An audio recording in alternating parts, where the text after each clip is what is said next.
Yeah. Hi everybody, we're back again this week. The likely bunch. Hello. First I want to say thank you to everybody that watched it last week. We were so surprised and overwhelmed with the amount of views that we got. Personally for me, I was just looking at it and then I never really looked at it for a wee while, and then I just went, okay, 1K, I can't believe that. I was just totally shocked. 1K, can you believe it? Can you believe it? I mean, what did you guys think when you saw that? Yeah, I just want to go. I just want to agree with you. A big thank you to everyone who watched and gave us really nice feedback. It's not about us looking good. It's about how much of this message we can get across. Yeah. And we're going to do the same thing tonight. You know, a lot of things that we're going to speak about is going to be based on police statements, official documents, professional analysis. A lot of things what people might not even be aware is out there. So hopefully tonight we can have another enjoyable evening. Absolutely. Definitely. You ladies get anything you want to say?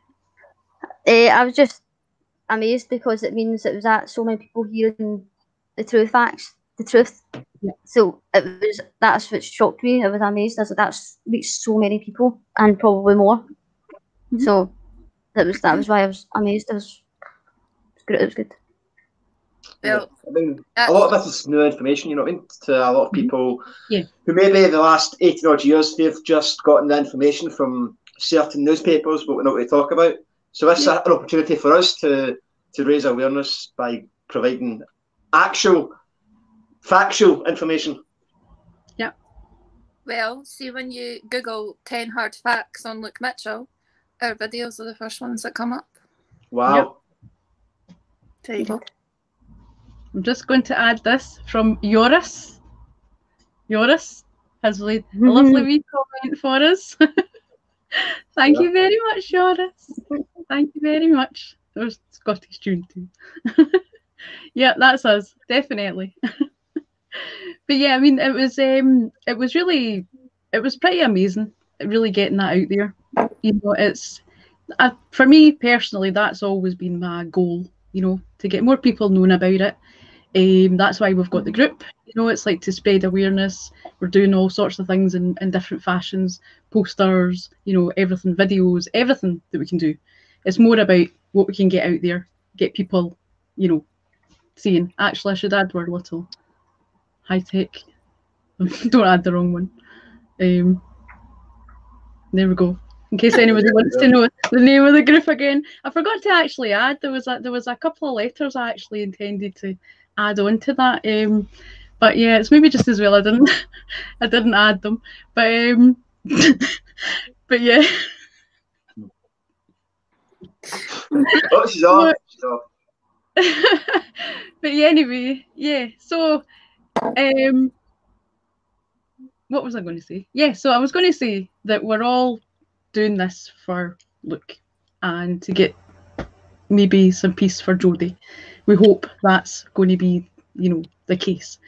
So the more people that see this, you know, that's why we ask everybody to share it. You know, it's not for us. It's not for our fame. You know, it's not for us. It's really not for us. It's all for Luke, you know.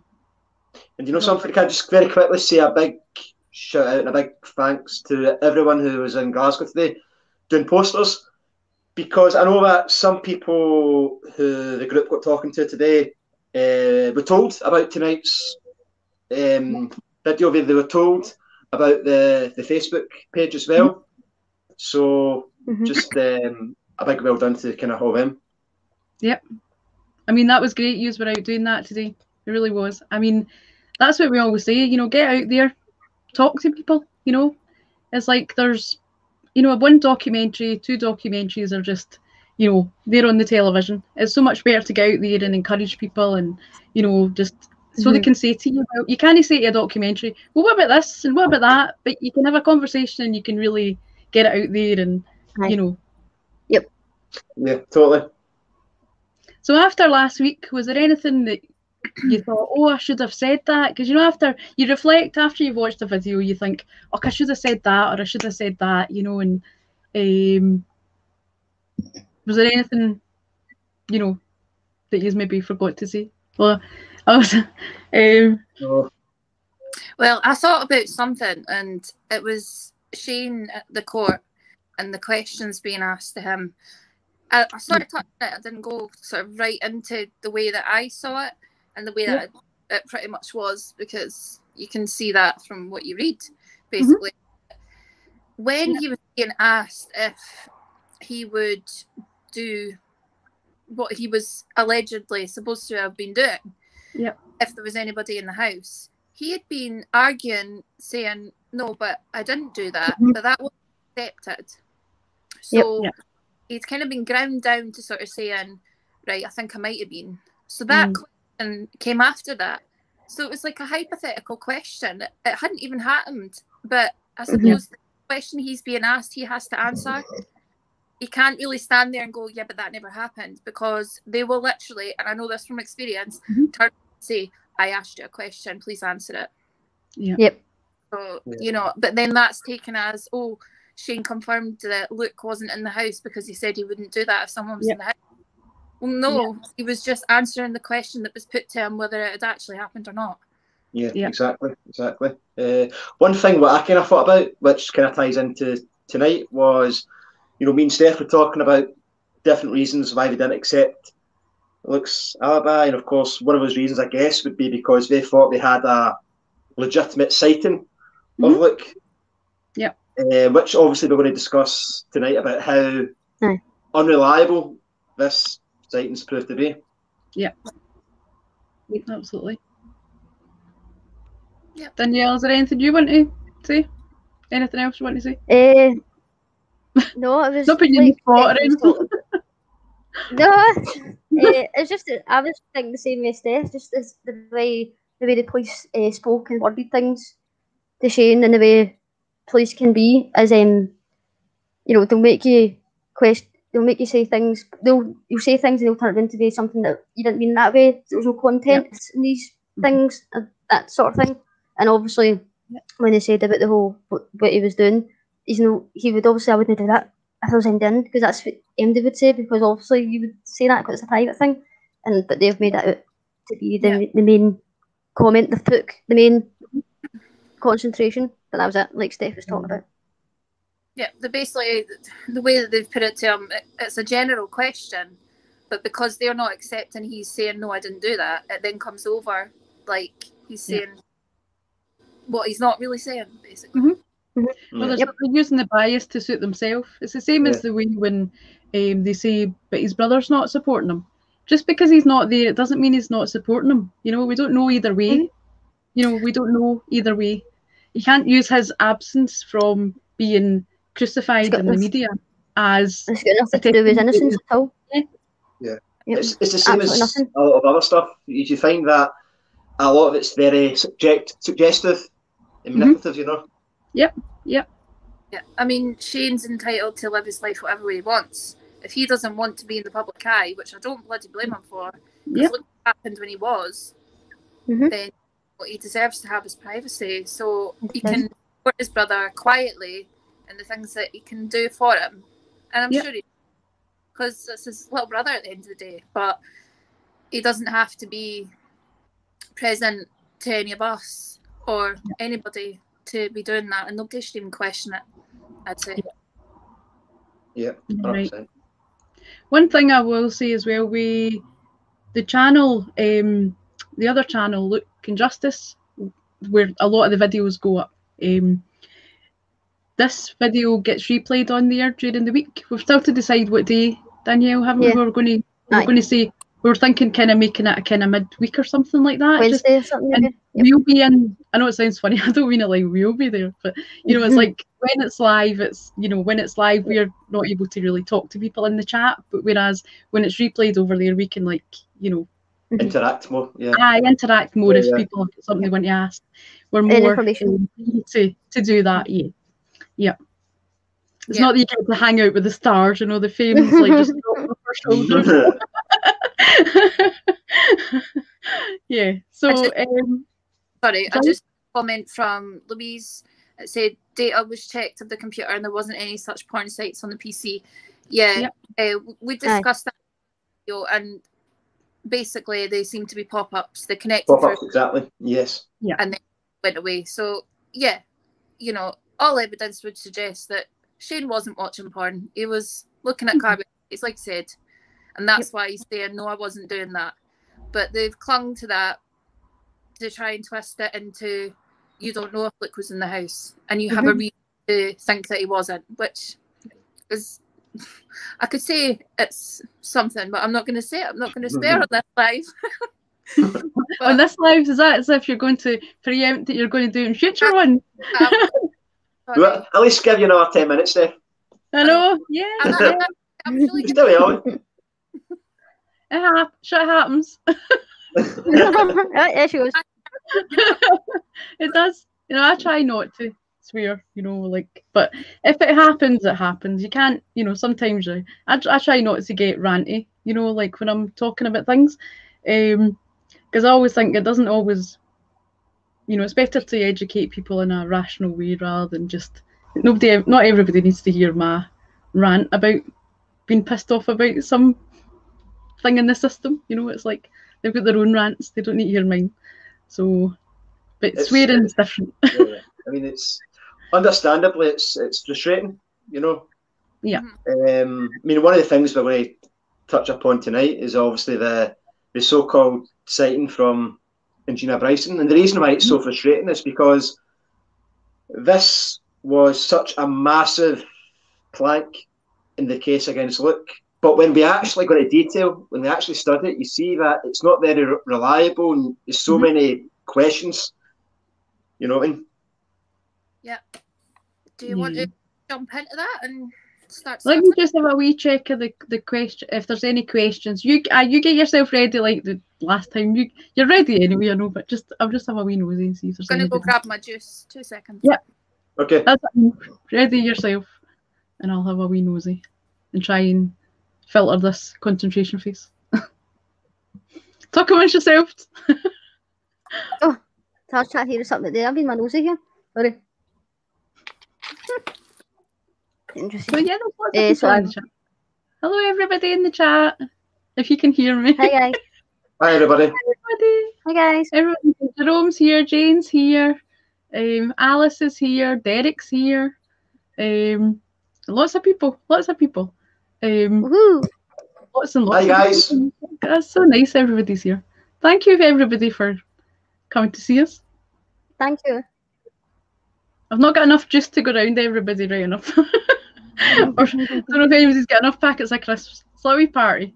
But yeah, so there are lots of nice comments. Oh, Jerome's put another comment as well. So yeah, oh hang on, Louise has just put.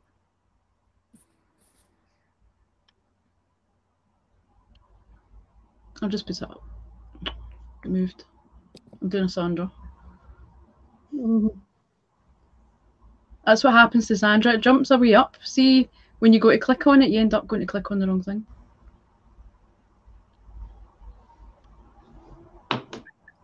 How can Jodi's brother's mother's statement accepted when she wasn't home to claim her son was at home sleeping when she was at the cemetery, but Karine having dinner with her just can't? Yeah. Yep. That's a comment. It is, yeah. That's why I wanted to put it up. Yep. There was no equal treatment at all No. in the investigation. Not at all. And it should have been. People might think, you know, like we're saying, oh, you know, it must have been him or it must have been him if we say like, well, that's fair, but nobody's saying it was anybody. Just saying that it's really biased towards Luke and putting him in the frame if you're not investigating anybody else. Yeah. Exactly. It's crazy. It really is.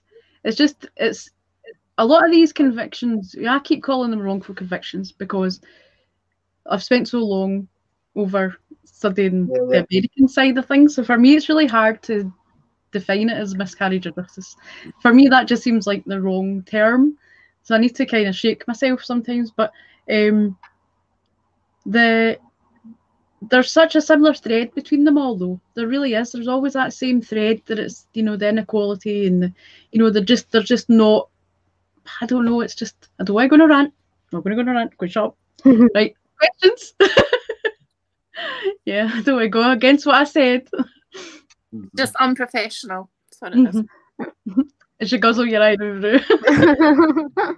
Unprofessional. Right, are we ready? Yes, Yep. ready, honey. Yes, let's do it. Okay. So this is question 3, yeah? Mhm. Haven't That's got the correct. numbers. We've got the first question right. Woo! Right, so question 3 in the article that we're discussing. So, what about the witness who said she saw Luke and Jodi at the entrance of the path as she drove past, then couldn't pick him out in court?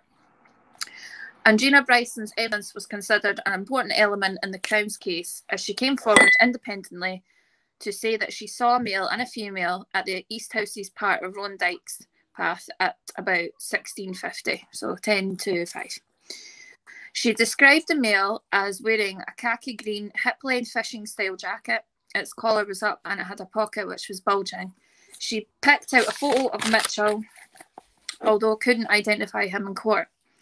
She was unable to identify the female whom she saw only from the back, but gave a description of someone with black shoulder-length hair, which seemed to be contained like a ponytail, wearing a navy blue jumper with a hood and a pair of lighter trousers, which she took to be a pair of jeans.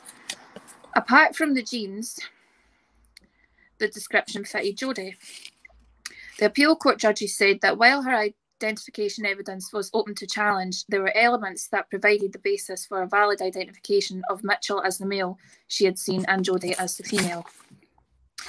They said her evidence did not stand alone. It fitted that Jodi had left to meet Mitchell and they were in their regular rendezvous point when spotted.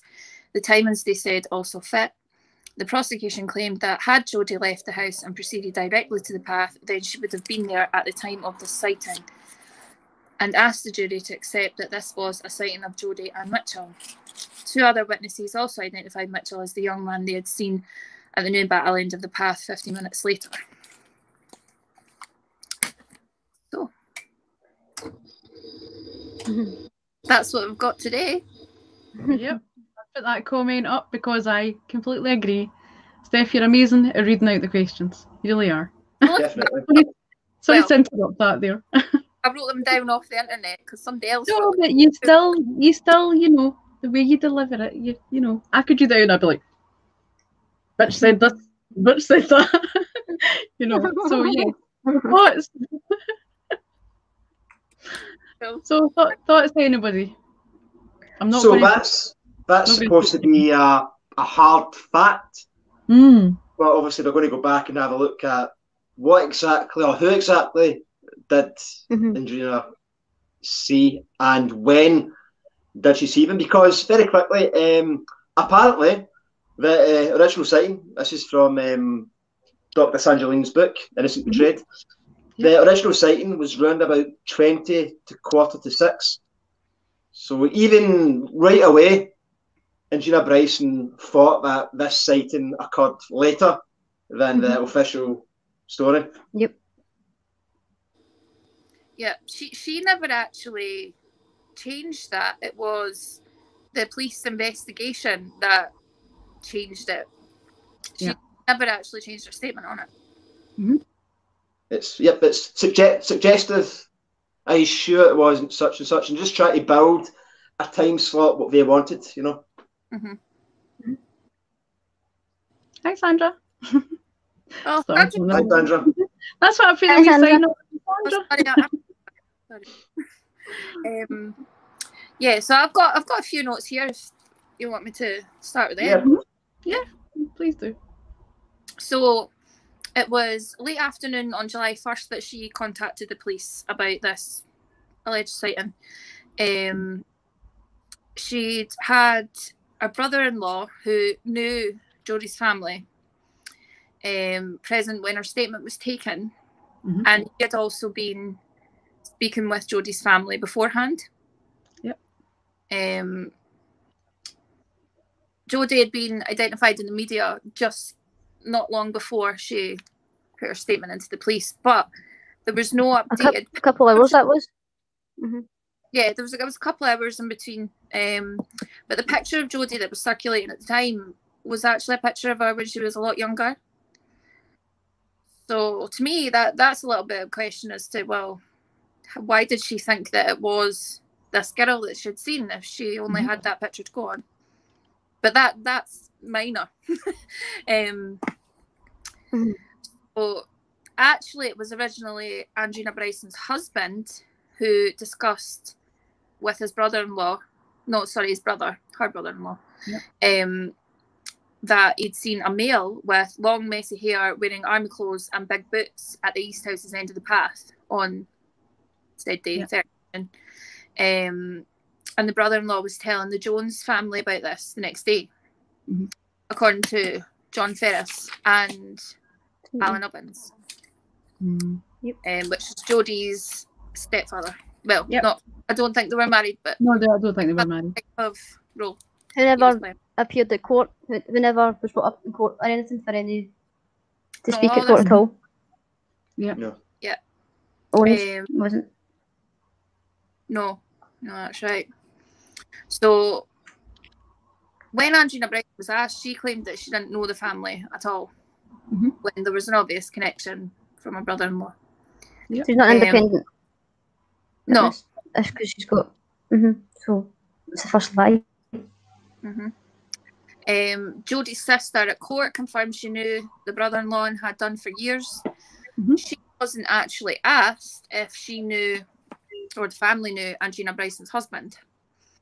And had the answer been yes, then that would have seriously compromised the evidence, even to the court, that the question was asked.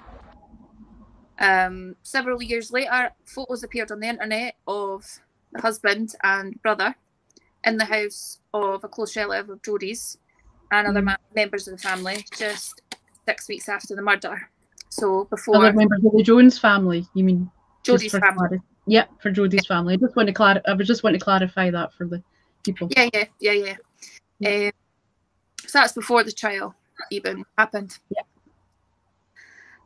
So as I said, John Ferris and Alan Ubbins corroborated that Bill Bryson initially communicated with the family before Angina Bryson's statement was even put into the police.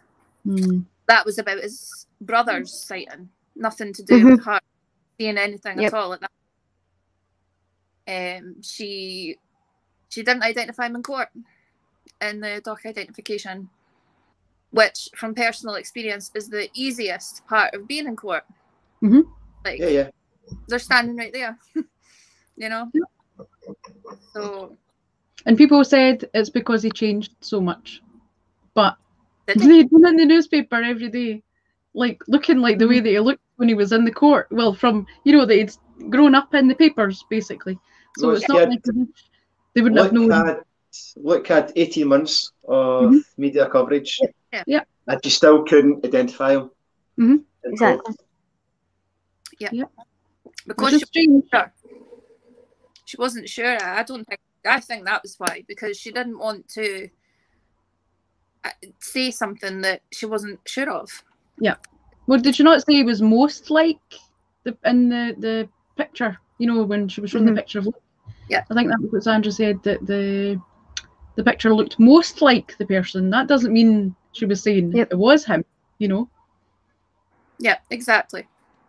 That's a good point, because going back to how she supposedly identified him, I've got a quote here from Roy Ram, who said that the person should be put into an identification period if available, and obviously Luke was available, but he was never offered to do so. Yeah. That's right.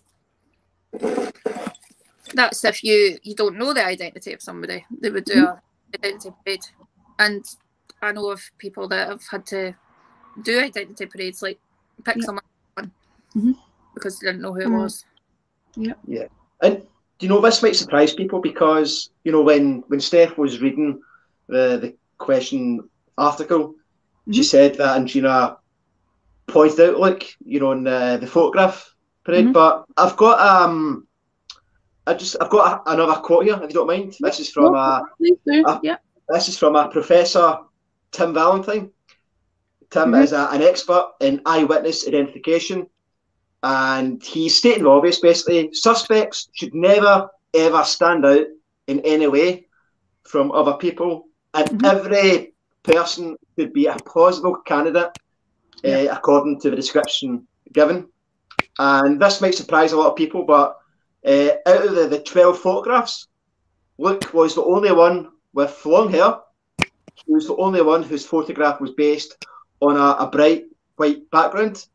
Yeah. And as John Scott said, John Scott's a criminal defence lawyer, they would have as well been putting an arrow next to Luke, because that's how suggestive it was. Yep. Exactly. I mean, that's again that similar thread that goes through all these, you know, convictions that are not as safe as they should be. You know, dodgy things with shenanigans with photographs, and you know, it's like, again, you know, it's crazy. But did you see I put up what Sandra said? No, Sharon. Sorry, I was too busy reading. I missed it. I know, that's what I thought. I thought you might not get a chance to see it. I've just put up with Dr. Sandra Ling too. Most likely person she saw, because it was yeah. She didn't point Luke out. She pointed the person most like him. But as I've just pointed out, she was rather led in one direction, wasn't she? Yeah. In wording of questions and wording of statements made towards these people, they can mix people up or make as if you've said something that's no, actually that's what you're saying, but they're taking it that way, so that's the way it is, sort of thing as well. Yeah. There was discrepancy over whether it was even possible for her to have seen Luke and Jodi on the path at the time that she, well, not even her, at the time that the police were saying she did. Because she originally gave a time that was about half an hour, 45 minutes out of that time. Because she had been to the shops, she had been somewhere to look at a house, and it was when she was looking at this house on her way back, she witnessed this. But the timing she gave was quite a bit later on, and there's actually a phone call that was recorded on her phone. And that's right. Yeah. It'll be brought up. Off the top of my head, I think close to 6:20, and she said she'd been in the house for around about half an hour because she'd been unpacking the shopping, making the dinner, and then she took this call. But I think there was something to do with till receipt and bank timing. Bank statement, wasn't it? Yeah. 30 minutes difference between the two statements, and they took the one statement that matched it. That would make it okay for her citing to be correct. But if they took the statement from the till, if I'm sure, it would make it doesn't make sense of her seeing them at that point. So they've also went with the other receipt to match their narrative of things. My personal, without investigating it, my personal idea would be you can't have a till receipt if you've not put it through the bank. So I think it's more likely, but it doesn't mean it's true, more likely that the bank is correct, because it would have to go through the bank first to produce the till receipt. If you get what I mean. Doesn't mean it's correct, but it's more likely in my mind it's correct, knowing how, I mean, we all do online banking now, we see a bit more of what it's like.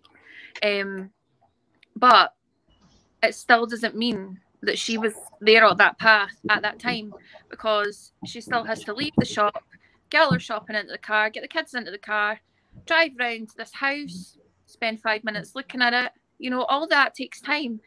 And even if it was, I think it was 16:32 that the bank statement was, you know, she's seen him on the path at roughly 5:02. It's pushing it still to even be absolutely. I mean, I just quoted Tim Valentine, who's the expert in eyewitness identification. His final quote was, "The only feasible conclusion is she did not see Luke Mitchell, and therefore you can't place him at the scene of the crime." And I know there's a lot to be said about the so-called jacket as well. 16. as Sandra's commented. 3 days to come off your account. Mm-hmm. Don't tell sign for and take 3 days to come off your account. Yeah, I mean, it was. I know.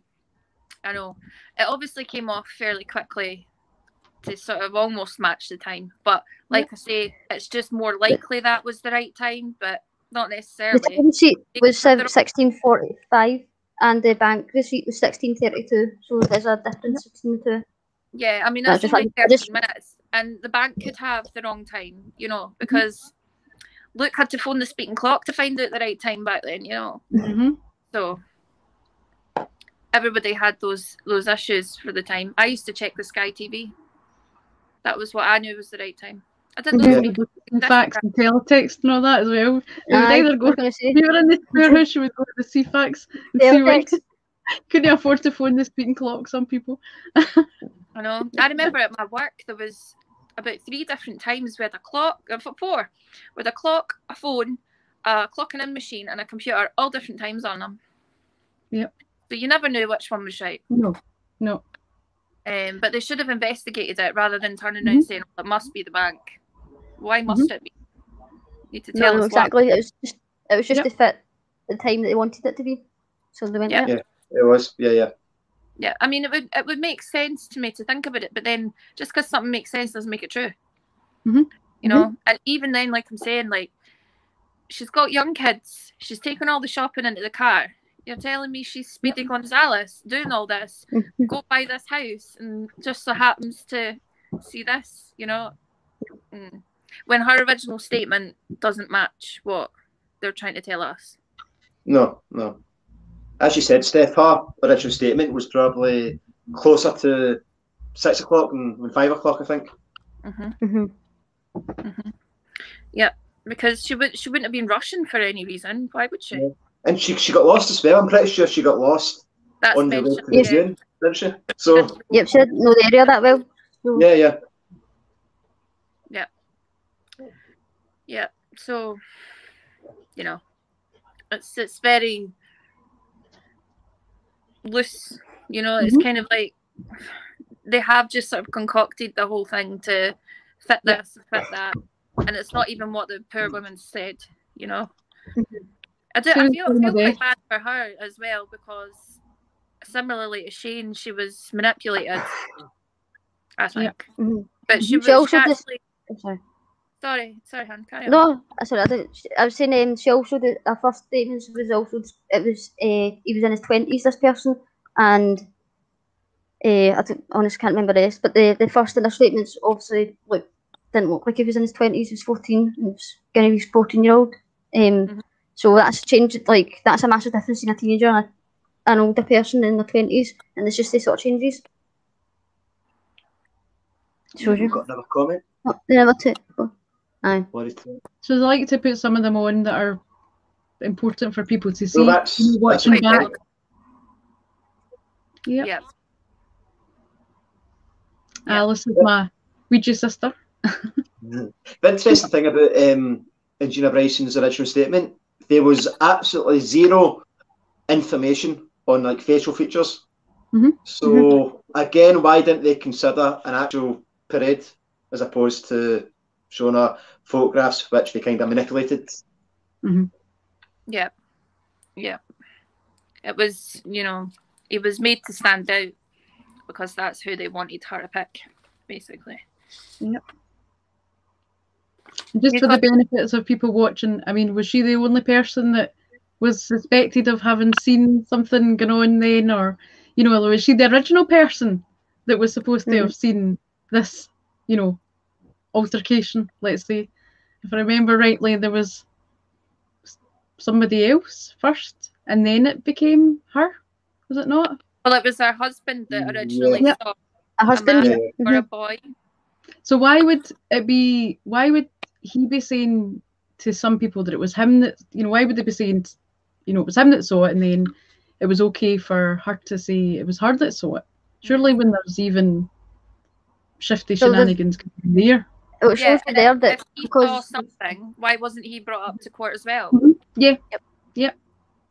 There's a lot of whys, isn't there? There's a lot of whys. Was that not done, and why was that not done? Am I right in thinking it was like the very next morning, on the morning of Tuesday, the 1st, that's when apparently, which is interesting because I think it wasn't maybe until 3 p.m. that day when it came into the media, and she had no knowledge of who Luke and Jodi was, so how would she possibly, you know, why would she think that sighting held any significance? Yeah. And even just as far as the actual sighting of the guy with the jacket with the collar up, I don't know if anybody's familiar with what a bomber jacket looks like, you know. She never mentioned a bomber jacket. So she never, in any statement, she never mentioned that she saw a Parker jacket. I know we're still over that, but she's never once says, "Oh, I seen him standing there with his Parker." She's always described other sorts of jackets, but army clothes. And they picked out stuff that wasn't that, but they've just went, "Oh, the closest to whatever we can use," sort of thing. And that's how it happened. So her statement, she's described a jacket, a green kind of fishing style jacket with a high collar. But when she was shown, so she pointed out jacket number 8 when they showed her different jackets, and the jacket that she pointed out, it didn't actually have like a high collar or nothing, and I think she even admitted in court as well, or she said that it wasn't the jacket she pointed out wasn't the jacket what she's seen the person wear. It was most like it, but most like it again. Again, that most. Yeah, I mean, if you're only given those options, you have to pick one, I suppose. Doesn't mean it's accurate. Especially if you're getting pressured to do that in the police. You're not going to take your time. You're going to be panicking. Oh, God, he needs to say something. It's that one. That sort of thing.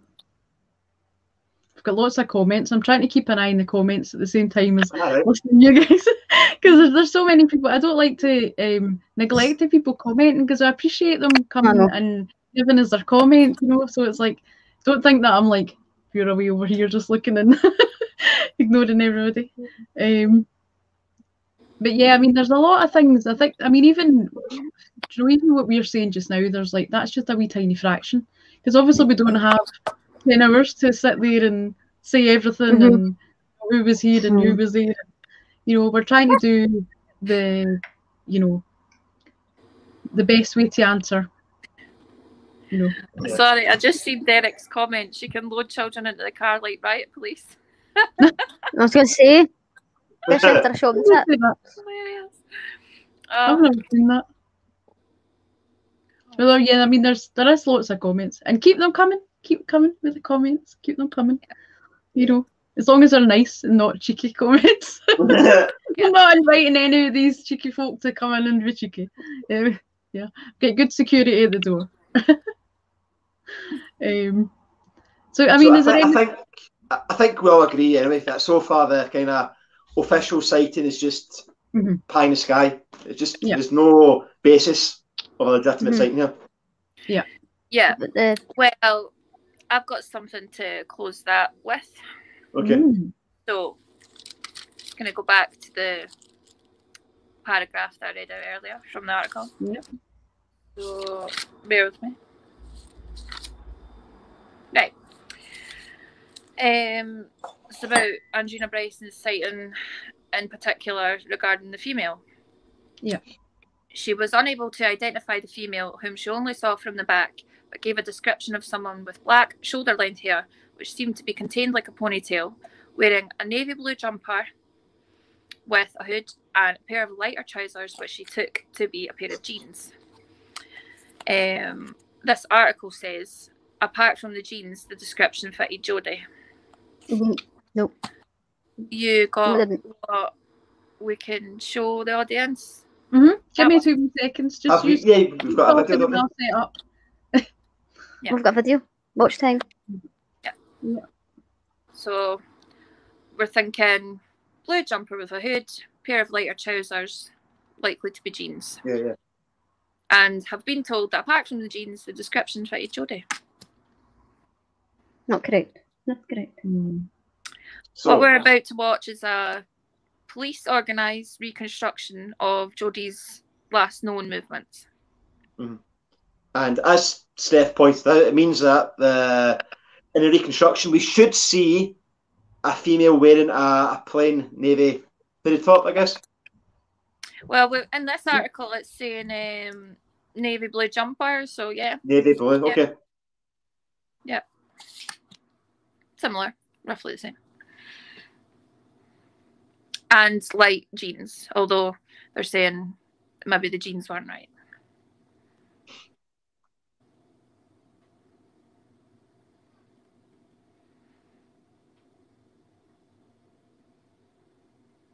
Oh. You alright, Sharon? I think Sharon, have you muted yourself? In there. I am muted 2 wee seconds. Oh, right, okay. I don't want the video to just start. I need to do the share thing, and it was. Oh, mine need to You turn see me out. doing a panic speak face. Yeah, give me 2 wee seconds. Just keep talking. Yeah, we'll keep talking amongst ourselves. I don't want to spoil it for the audience, but everything we've just said with this clip just kind of it just blows the whole thing out the water, basically. This was on the news. This was out there as this was and pretty early on as well. There's something else within this video that I want to bring up as well. If you listen. And as we pointed out earlier, the reason why this is so important as well is, and Gina Bryson was like the prosecution's star witness. Yeah. And as I said, this is almost like the foundation in which the case against Luke was built upon, because it was so important for them to try and place him at the scene of the crime at the same time. I think Sharon's just getting the video up just now. Yep. I was making the face. I don't know what's going on. I'm getting there. I did it last time and it worked fine. So you guys will need to. Can you see the screen coming up just now? Right. Yeah. So remember, you guys need to mute for me. Have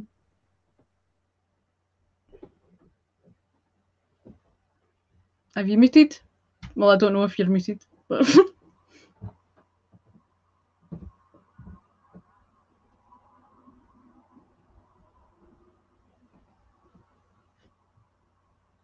Why is it not working? I'm sorry, guys, for the delay. My computer's running dead slow tonight. I don't know what's going on. Technical issues. Well, that's not working. Right, hang on. I'm having a problem. Come back now, guys. I'm sorry about that. I don't know what's going on, but my computer wasn't loaded. It's there, but it just wasn't wanting to do it. Do you want us to move on just now, and then we can move on? Yeah, we'll move on. Yeah. Right. Okay. So, is everything been said on that everybody wants to say, apart from obviously the video? Yeah. Also, sorry, Danielle. I was talking about the in Dr. Sandra Lee's book that Andrew Bryson wasn't. She didn't like the photo fit, whatever they call it. Sorry, I can't get my words right. She wasn't even happy with that.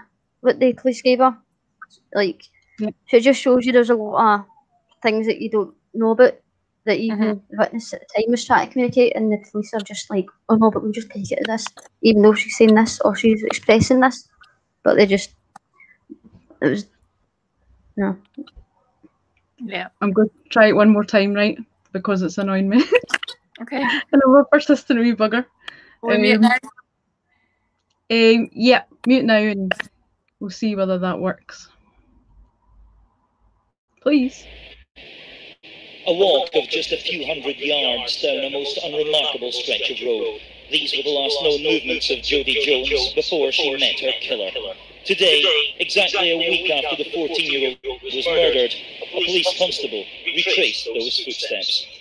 Dressed exactly as Jodi had been on the night she died, she left the schoolgirls home at 5 o'clock. The whole exercise took no more than a couple of minutes, but police believe it could provide the crucial lead. There are many examples where reconstructions have proved the catalyst for major investigations, and perhaps some might not have given us the direct witness into the alleged attacker. It has put us on a line of inquiry that has taken us there at the end.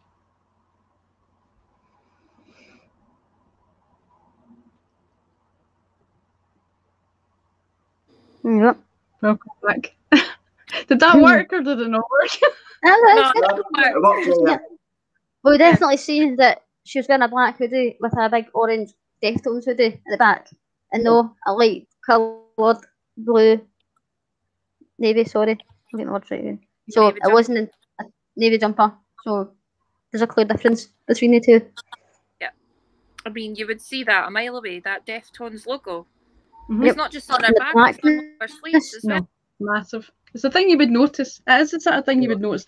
You would just say, very baggy as well. You didn't know what the band name was. You would be like, there was a big something there. You know, when there's something that's like, when there's a dark surface and there's something bright standing out, that's the thing your eye would normally. That's why things are designed that way, to attract people's eyes. You know, that's why they design, you know, things in shop windows and magazines. It's like they want to get people's eyes. It's the psychology of that. They want to get people noticing it. So you can't control that. So seeing that big logo on the back of our jumper is the thing you would see, whether you mean to or not. That's what you're going to see. Yeah. Mm-hmm. Yeah, it's not very subtle. No. There was... That's stylish, right enough. She's stylish. Wee Jodi. Well, for the time, she was, yeah. Yeah. Mm-hmm. I mean, I wore stuff like that, combats, big jumpers, and just whatever, you know.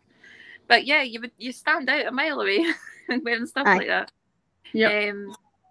So when the voiceover was going on when she was walking, the person playing Jodi, did you hear what time they said that she left at from the house? Was it 5 o'clock? 10 to 5. Just after 5 o'clock. 10 past. Just after 5 o'clock. Because a reconstruction is done at the exact times that it would have happened. Mm-hmm. So they did that reconstruction and said she was wearing this, which doesn't match Andrina Bryson's sighting, and that she left just after 5 o'clock. Yep. Which, if Andrina Bryson's sighting timing is correct, there's no way she could have seen Jodi then. Mm-hmm.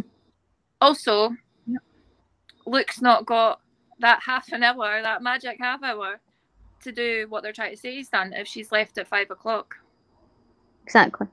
He's not even got 10-15 minutes. Yep. We've got a little question. I'm just going to put it up on the screen. I'll end up playing a video for you. What were Jodi and Luke's relationship like? Did the court take that into consideration? Were they happy? Was it stable? Yep, there was. It was no problems that anybody was aware of. Jodi wrote lovely things in her diary. I think it was Luke's gran. I read this in a newspaper article, actually, funnily enough. Something nice written about Luke for once. She said that Jodi had asthma, and in the winter, Luke would button up her jacket for her so she wouldn't catch cold. Oh, nice, that. Sweet things like that. Yeah. And as Steph said, if you want to get an insight into the relationship or her feelings toward Luke, her diary made it clear that she was very much head over heels, I guess. Yeah. Yep. That gives you an insight. That gives you an insight into their relationship. Yep. And I mean, at 14, you know, for whatever that is when you're 14, you know, it's like your wee boyfriend's your world, you know, because it's like it's all new to you, and you know, it's like it's, you know, when you're 14, you don't really, you know, have the same problems you can have as an adult, you know, or the same, you know, good things as an adult. But I mean, for what was said, you know, she was happy. They were both happy. Yeah. I mean, even her parents and family all said that Yep. And I don't think they, to be fair on them, I don't think they ever changed that. Mhm. You know, I don't think they ever sort of changed Keep it how away they from it. had Yep. viewed him before this. Yeah. So I've got another wee question. Why did the court allow the teacher? Why did the court allow a teacher to give evidence about Luke, but they never went into details about Jodi's life? Yep, exactly. Both I of them think the same age. It's the guidance teacher. Guidance is it? teacher. Yep. Yeah, So she withheld information about Jodi's life. Sorry. But yeah, she was happy to talk about Luke's information and stuff. And then two of them are the same age as the children, so they both should have the same protection. So if she was going to say no, it should have been for both of them instead of just the victim, because again, we know Luke was the victim here as well. Yep. There's two. Absolutely. yeah, I think sadly the way the court sees it is Jodi's not the one on trial. He is. That's the way they see it. It's not right, but that's how they see it. So And was there not an arrangement as well to go kind of easy on the Jones side, not to stir up anything? And there was a sort of arrangement between the court, if I remember rightly, as well. So they maybe thought, let's not go too heavy on. I mean, they often say that anyway. They don't like to say anything that's negative about the victim, because it can be from the defence's side anyway, because it can make it look like they're heartless and that kind of thing. So that's usually the rationale for not wanting to, bring up, other things. Not that they're always bad things, but just. Yeah, I could vouch for that actually. I got asked what I wanted to have brought up in the court from my personal life when I was given evidence. But I just said I don't mind, whatever. But I had nothing that was going to affect me badly enough that it was going to be a problem. But yeah, no, I mean the Joneses weren't on trial. It is about Luke, and sadly though, it would have helped his case to be able to discuss other people, other potential suspects, but because that wasn't the issue at hand, they weren't really able to do that too well anyway. Knowing what Luke was like at school, he was compatible. Point there from our pal. Our pal, Derek. Yeah.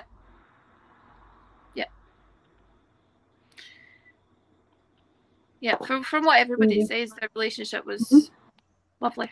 Yep. I mean, that's what, like you say, the family have said that, friends have said it, and, it's I'm getting half blind trying to read these comments. I'm going to need to get a pair of glasses, I think.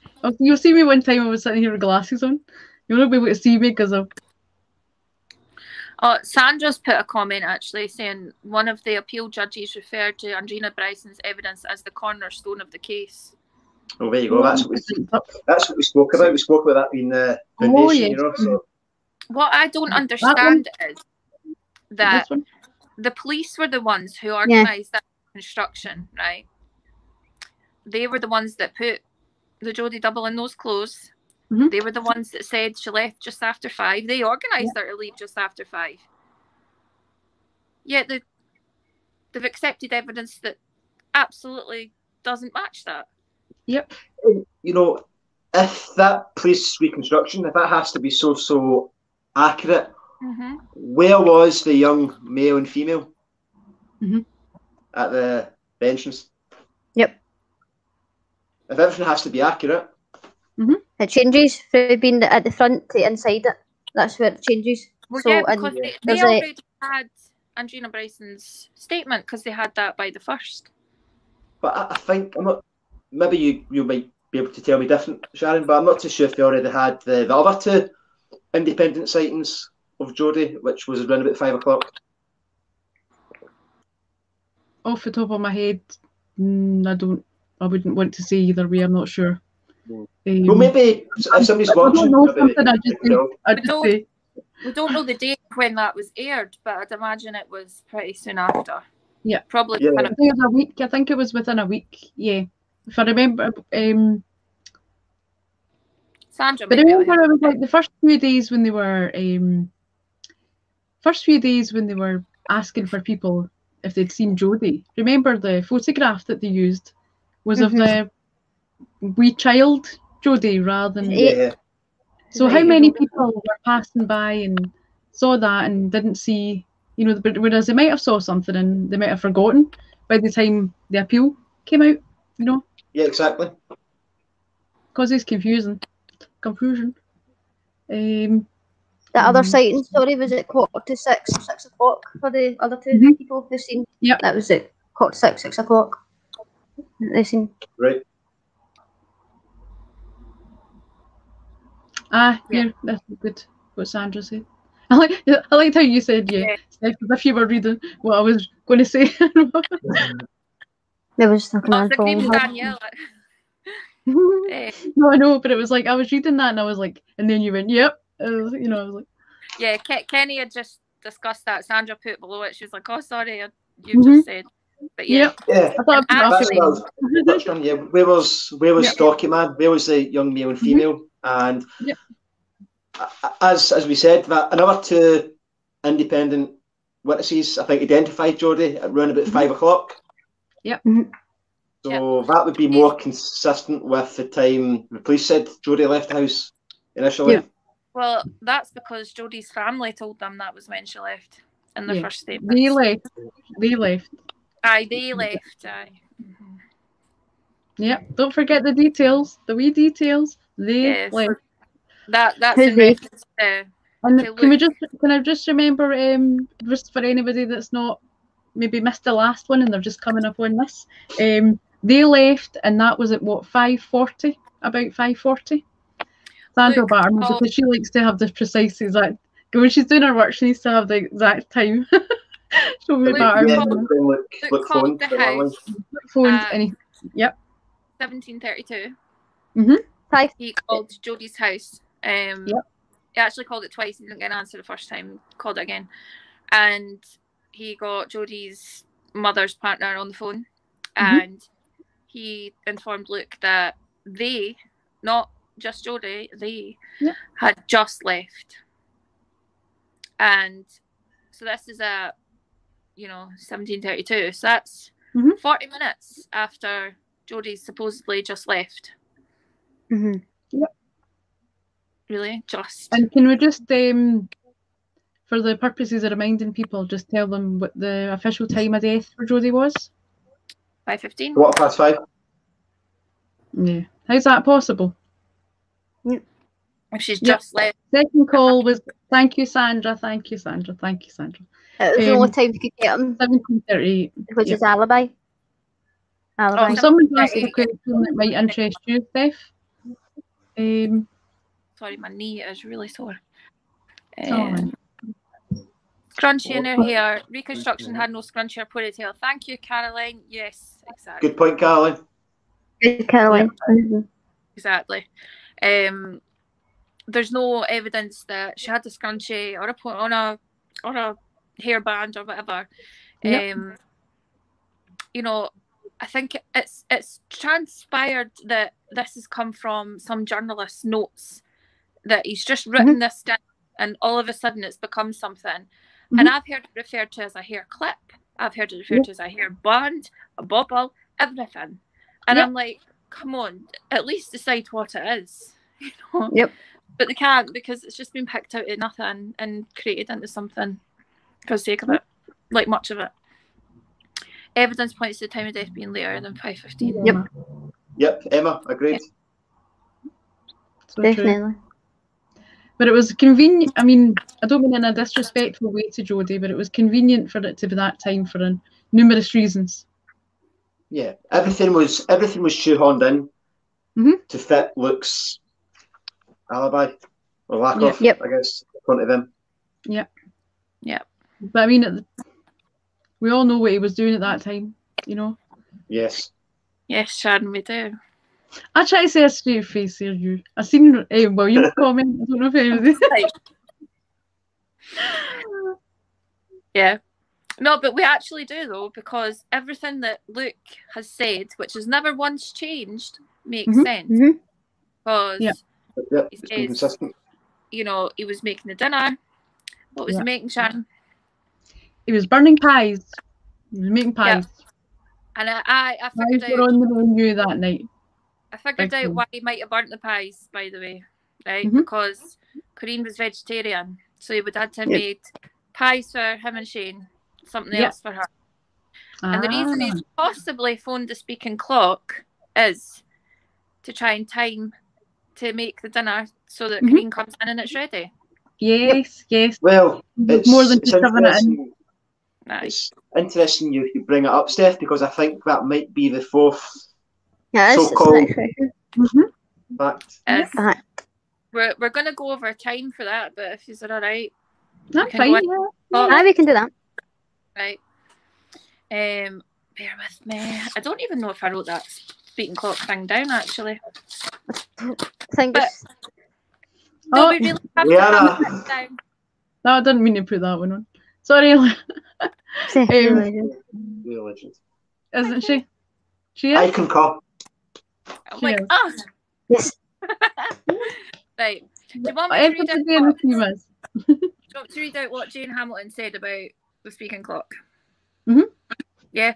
Bear with me because I'll need to get out my phone because I've not actually written it down. Sorry. I'm not a legend in that respect.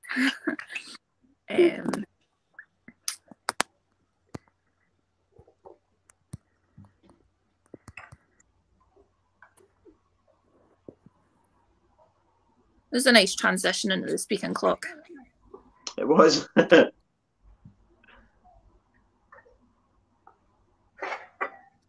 I'm just finding it.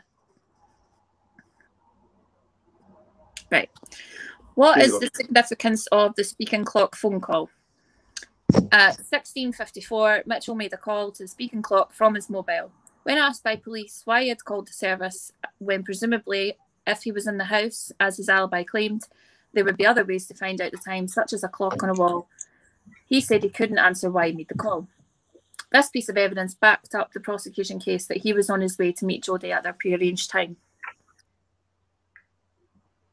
Does it? So what do we think? I'll let you guys talk. I've been talking loads. You tell me. Well, that is well. First thing that comes into my head when you're discussing the speaking clock and the witness we just discussed there. There was no mention of a phone being held. There was no mention of any of the people she saw, male or female, with a phone, holding it on the phone or anything. But at the same time, they're both 54. Somebody will have the time. Something 54. It's been in my head. Was the time the speaking clock was called, and at the same between. Yep. So in between 1640 or 1650 and 55, there was.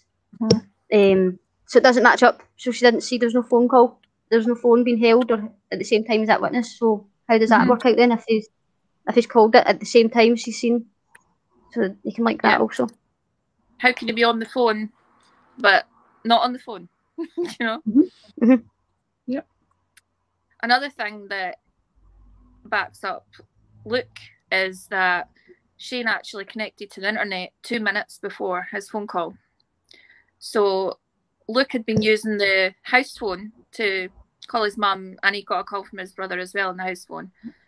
But he wouldn't be able to use the house phone if his brother's on the internet because it's dial-up internet and your house phone out of use if you're on the internet. And it's only 2 minutes later.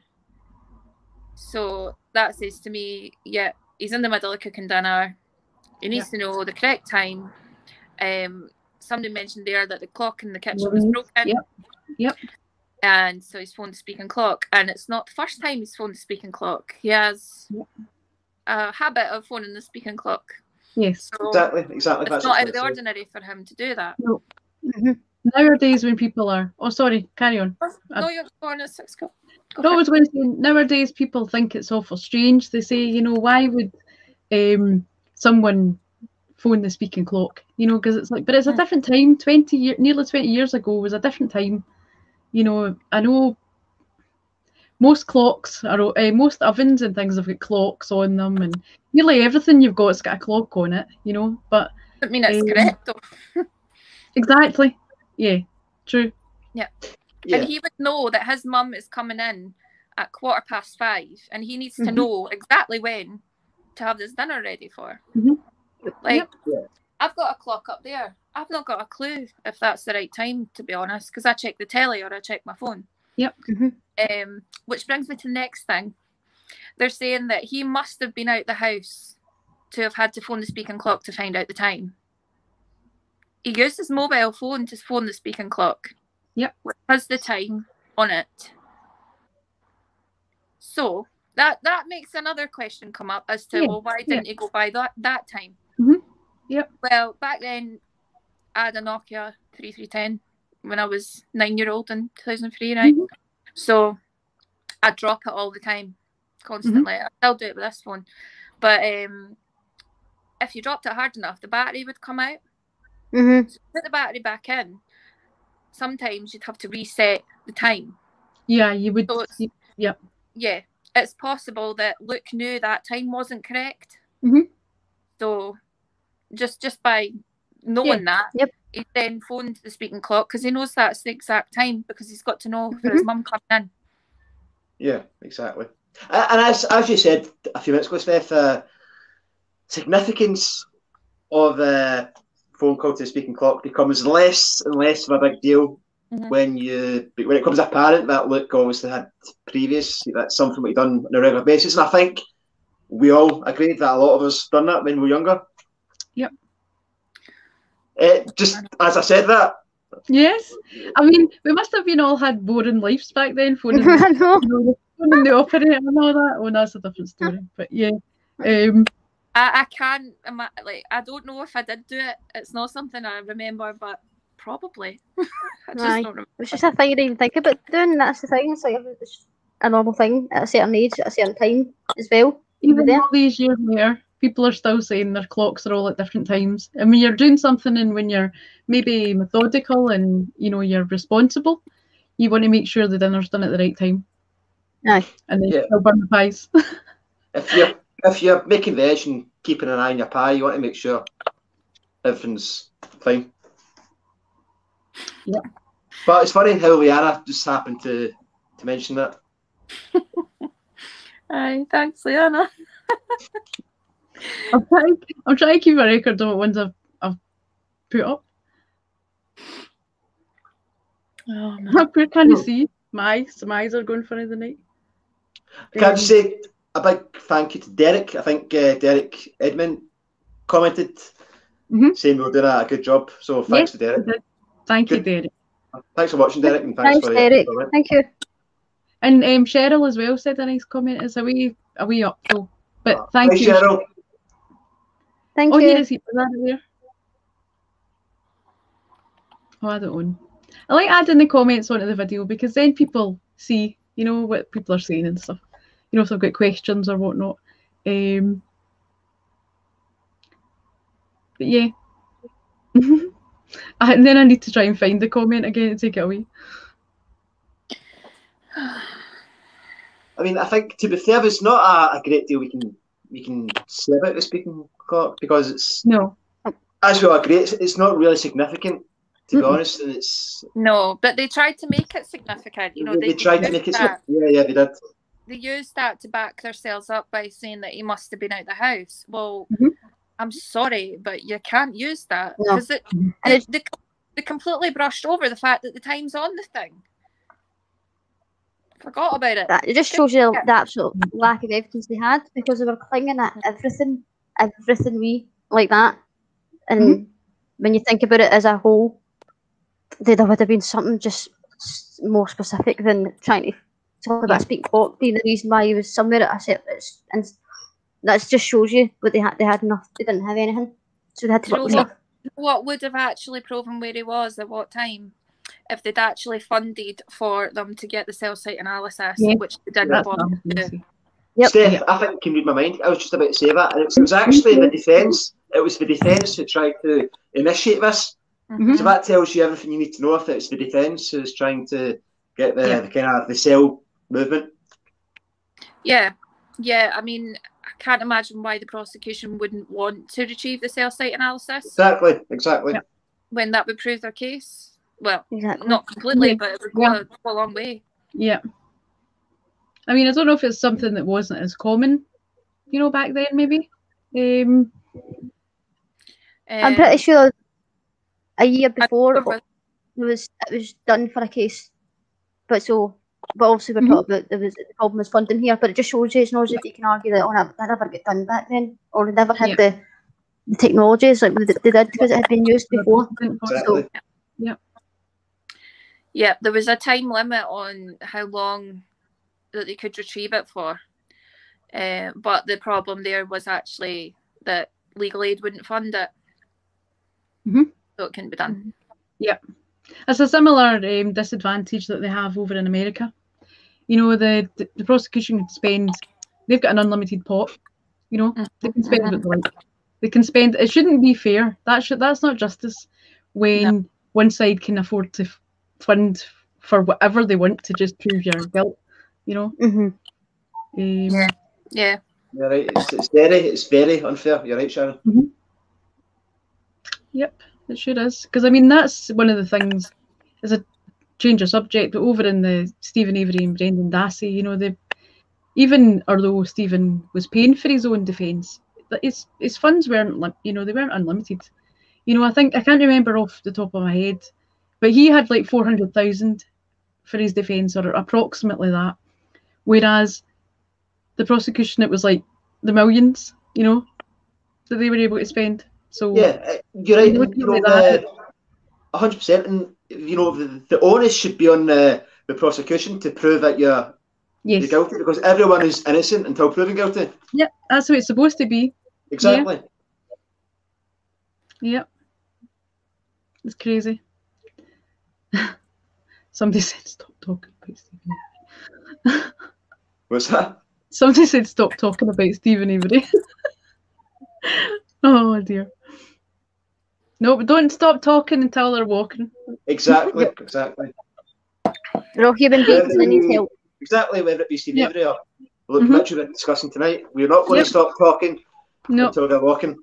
No. You make awareness of one of them, you're helping all of them. Talking till they're walking. Exactly. And just Paul's just put up there, keep talking till they're walking. You must have. Yeah, he's either correcting me or. Paul. Hi, Paul. Hi, Paul. Nice to see you. Everybody needs to blow Paul a kiss. Especially Kenny. He likes the guys with the beards.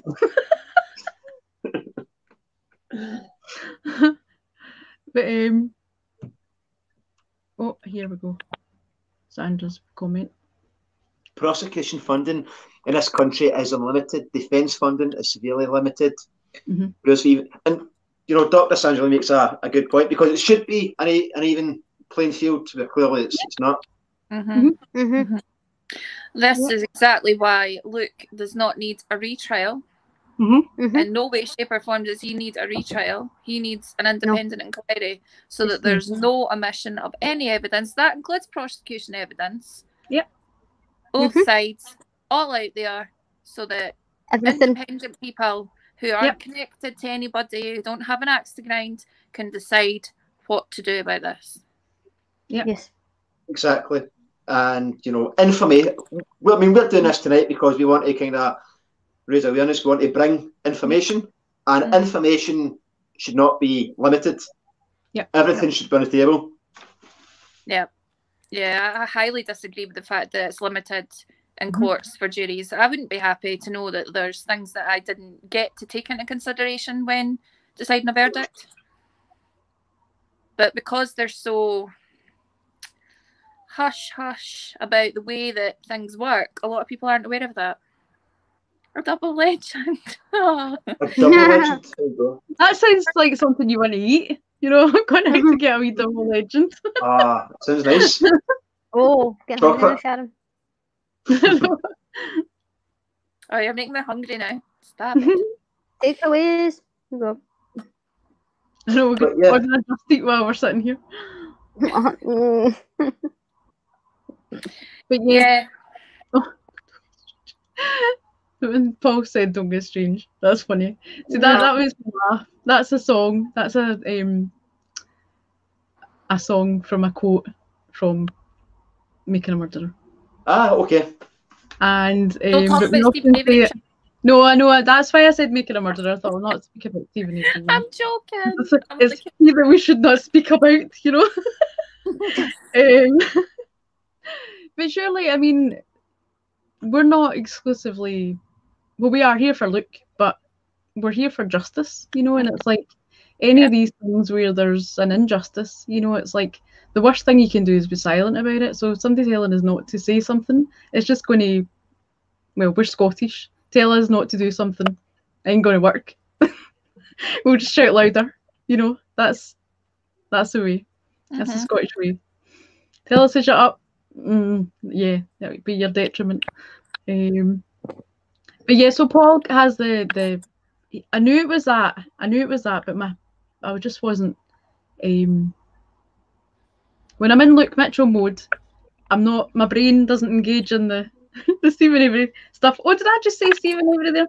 Sorry, I mentioned Stephen Avery again, just as a habit, you know.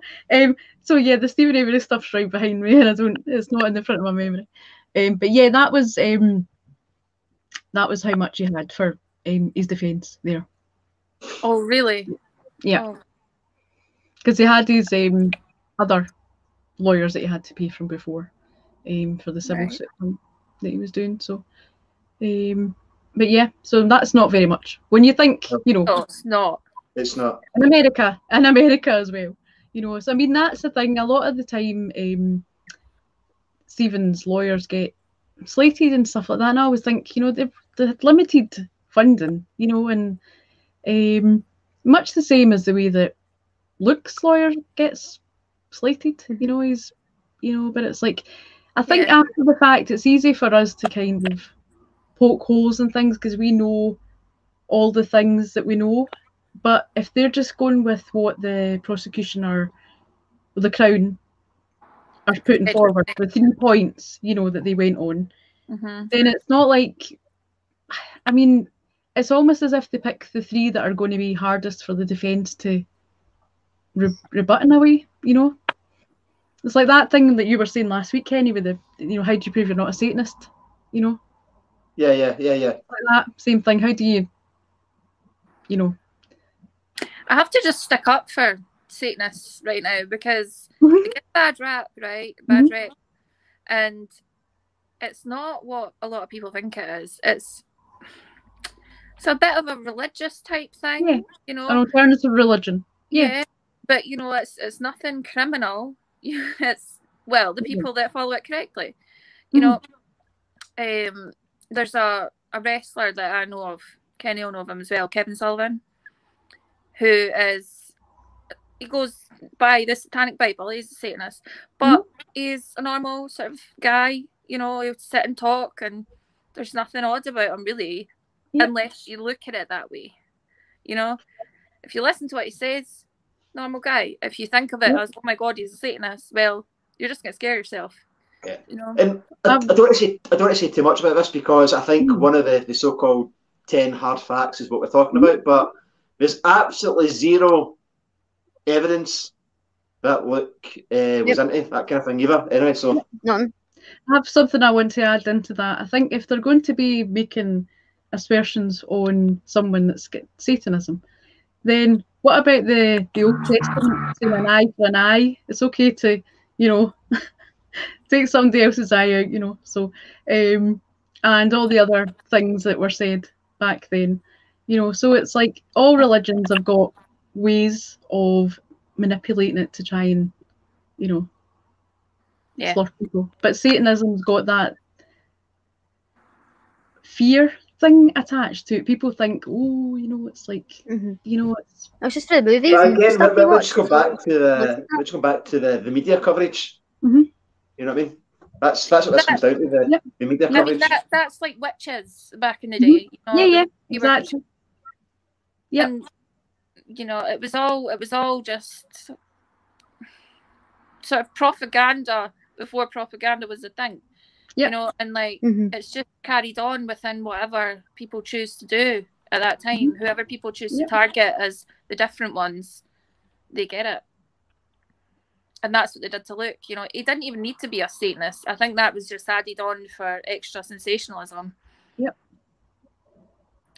And he wasn't a Satanist, as we know, but even if he was, it doesn't mean that he's a killer. Yeah. Well, when you have so little evidence against someone, and your case against that person is all circumstantial, and even then there's so many holes in your argument. What we can do, or the only thing we can do, is just try and destroy this person's character. And obviously we managed to try and do that with Luke, with the assistance of the media. Yeah, I mean, there was a couple of quotes in his school charters, wasn't there, of things that looked a bit strange, but they actually turned out to have came from a computer game. Exactly. Yes, Max Payne. Max Payne. Yeah, exactly. Yeah, so that's the only thing they could come up with there. And I used to play all sorts of games. I would probably have written down quotes in my jotter. I wasn't really inclined like that as a kid, but if I had been, I would have. Yep. I mean, I think nowadays the buzzwords for trying to defame people are like extremist or a terrorist or whatever. You know, that's like what they always say. Nowadays it's like, oh, anybody dodgy, they're and everybody panics and all that. I don't think people panic so much now about when somebody says somebody's like a Satanist or something. I think nowadays, people are more, I don't know whether they're more educated in a way, to the practices of that. It's not so, I think they were naive before like the internet and social media. I think, people are... easily influenced by what they're reading.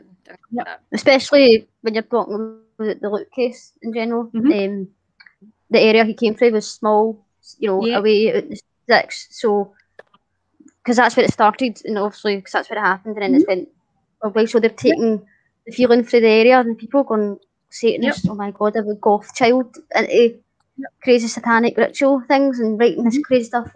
But if it was possibly somewhere city-wise, I'm not saying it was different, but there was a lot of different types of people in these places. When it comes to Glasgow as a town centre, then Dalkeith, a wee town where there's a few you're right. Moshers, goths, let's say. I think Luke alluded to that in the documentary. I think he said that he felt he was the village weirdo. He felt that was the perception on him. Yep, he said that, yeah. So Danny, you're spot on, and we got a comment. He was, yes. Yeah. Yeah, we would all agree with that. And the thing is, it could be anybody's 14-year-old. That's the thing that's scary, the thing that always hits everybody. It's like, how many boys were running about looking the same, the same way, Yeah, of course. Well, one thing that I have noticed, I don't know if you would agree, but I'll tell you about it anyway. You remember the Columbine shootings in '99? So the two boys that did that were gothic, different, blah, blah, blah. There was the whole Marilyn Manson connection there as well, which turned out to not even be in their case either. But that had been, what would it have been? Not quite 4 years in 2003 when Jodi died. And I think the effects from that as to how people looked at people of that culture were still very much in effect. And I think it did affect the way that people and the police looked at Luke Mitchell. I agree with you. Really, the wording things like satanic, and then talking about it's about the Malakav or something. It's like the wording they were using, the things happened, relates to something you see in Hollywood, or an attack like that kind of thing. So it's like, where are they getting these crazy words from? Or these, like, it just shows you what their heads were with this crazy satanic person, and it's so far from what the truth is.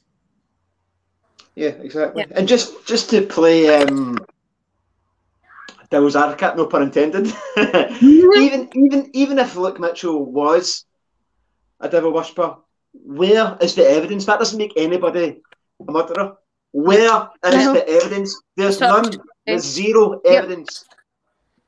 If he was doing, I mean, that's the thing. It's like, that's one of the ones I don't want to rant on. Yeah. Yeah. Well, I think there's we've pictures pretty of much- what's Before I been go there. I think we've pretty much covered all bases tonight. Yep. We on have. the two questions. Definitely.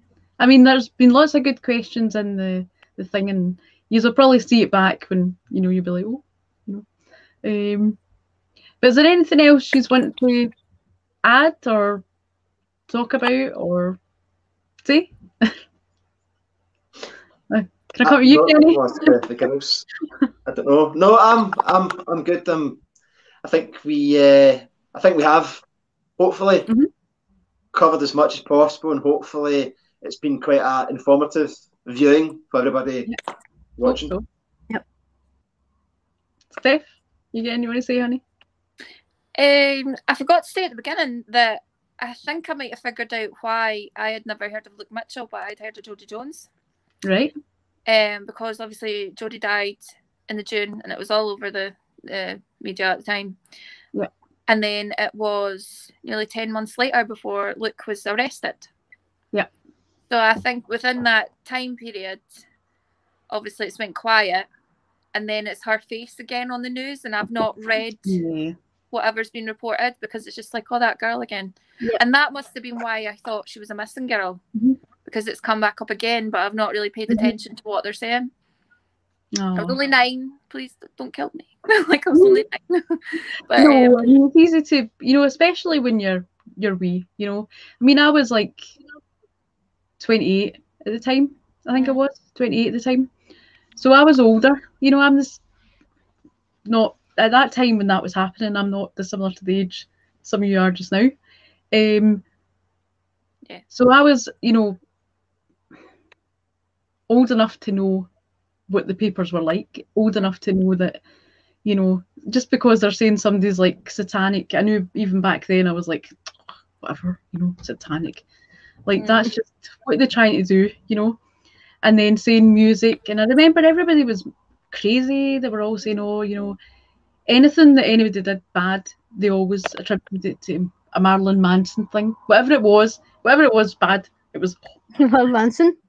It was like, it's like, it's like you phoned in sick for your work, that day. Oh, I was Marilyn Manson, That music. That music. Does it? Yeah, and people were crazy about that though. They were all paranoid. Right.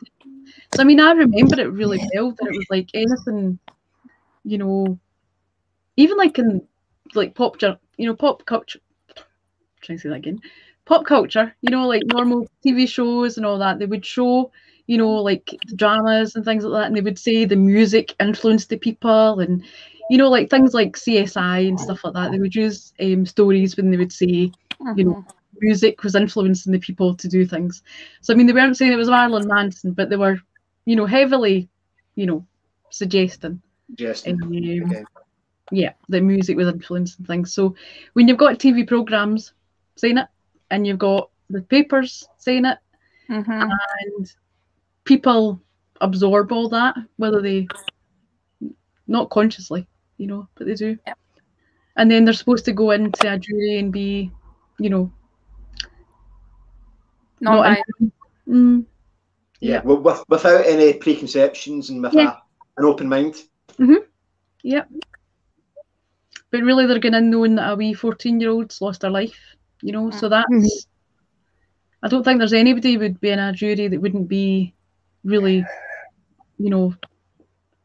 upset by that, and it would definitely, I don't know, it would affect you. That would. So I'm not critical of the jury, I'm not critical. No, the jury went on what they were told at the time. Yeah, that's what I was meaning. Yep. They had a lot of instructions from the judge to do this, that, and the next thing as well. So it wasn't exactly just up to them, Oh, hang on, I have to add this one, just because how like we like to get the praise and all the adoration and to feel amazing, Guys, you have done a brilliant job again. Thank you for your commitment to truth, respect, and integrity from Dr. Sandra. And thank you very much. Thank you, Sandra. You're getting Sandra. Thank you, Sandra. Thank you. Thank you. It's very much appreciated. It really is. Because I mean, there's. Oh, hang on. Yeah, yep. I've seen that there, Leanna. What she said as well. That same thing. The Beatles influenced Charles Manson. Yeah. Yep. That's all. Don't get it started. That's a whole. That's a different video altogether. Yeah, that's Jerome and I are that going to be doing something on that. I think we're going to be doing something on that. That's a good song. Yeah, Yeah, it was Skewer. A good song. So, well, I think that we've probably bored everybody away by now. So, only kidding. But no, it was amazing. I think you did great again. You three were talking about here, and the chat as well. They were great too. But as ever, it's great to be here and helping to educate people, And I'm just for, because I really don't think our heads are big enough in our group yet. So I think maybe I just put that up. Sharon, oh my god. Just, it's for educational purposes. Educational purposes. If anyone's looking to get the truth, you know where to come. Exactly. That's all I meant by it. But lots of comments. Lots of comments. Oh, there's Norris as well. Oh dear. Can I repeat? Yep. Oh, hang on. I'm going to put this on. I can't see it because my eyesight's so bad tonight. Because of my light and all that. Is it? What's this say? Is it Jodi's question? Yep. Can you repeat for noobs where to get the basic information from on the case? Timeline I just saw the oops bit and I was like, what's that? Timelines, docs and that. Right, so that'll be Innocence Betrayed. You'll find. I don't mind doing this. I've got the book right here, so. Yeah, okay. Innocence Yeah. Written by Dr. Sandra Lee. By Dr. Sandra Lee. And I'm going to have all that information available in the video description because there's some things I want to add in there because I had other videos set up. You know how good I am at adding the videos. So I have some other wee videos that I would recommend you guys watch, especially after watching this, where we've been talking about witnesses maybe not having the best recall, because quite often they say witnesses are the worst. I've just been handed the book by William. Thank you, William. Because William doesn't. I'm getting involved. Let's just embarrass Sandra. I don't want to do it. No, I mean we've got it because it's and Murder in a Small Town is a documentary, and you'll see that on Channel 5, like on the on-demand thing for Channel 5. Also, I would recommend watching the Frontline documentary. I'll add that in the video description as well.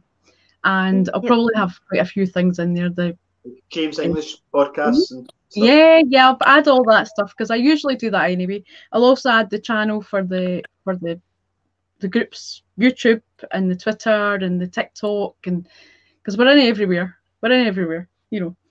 So that'll all be there for everybody. You mean we've got our taste in all the pies, Sharon?